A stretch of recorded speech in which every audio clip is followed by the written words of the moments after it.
Hi.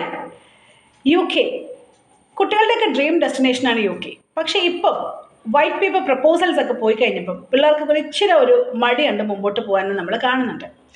ശരിക്കും അതൊരു പ്രപ്പോസലാണ്, അതൊരു റൂളായിട്ടില്ല. അതുകൊണ്ട് തന്നെ നിങ്ങൾ സെപ്റ്റംബർ ഇന്ത്യക്കൊക്കെ ട്രൈ ചെയ്യുന്ന കുട്ടികൾ നിങ്ങളുടെ ആപ്ലിക്കേഷനായിട്ട് തന്നെ മുമ്പോട്ട് പോവുക. അത് എപ്പോൾ റൂളാവുന്നു അന്ന് മുതലുള്ള കാര്യങ്ങൾ നമ്മൾ നോക്കിയാൽ മതിയല്ലോ. ഇഫ് റൂളായിട്ടേ നിങ്ങൾ ചെയ്യുന്നുള്ളൂ എന്ന് പറയുമ്പോൾ നമ്മുടെ ടൈം പോകും.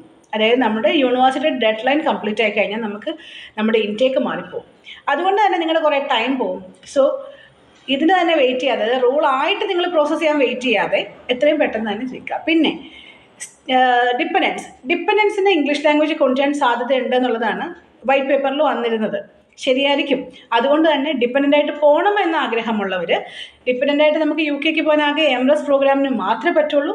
ഡിപ്പെൻഡൻ്റായിട്ട് പോകാൻ ആഗ്രഹമുള്ളവർ ഇംഗ്ലീഷ് ലാംഗ്വേജ് ഒക്കെ പഠിക്കാൻ നോക്കുക. അതായത് മിക്കവാറും UKVI ആയിരിക്കും ടെസ്റ്റായിട്ട് അവർ അക്സെപ്റ്റ് ചെയ്യുക. ആ UKVIയുടെ കോച്ചിങ് ക്ലാസ്സൊക്കെ ഓൺലൈനിൽ നിന്ന് അറ്റൻഡ് ചെയ്ത് നോക്കുക. റോളായി കഴിയുമ്പോൾ നമുക്ക് എക്സാമിനേഷൻ എഴുതാം.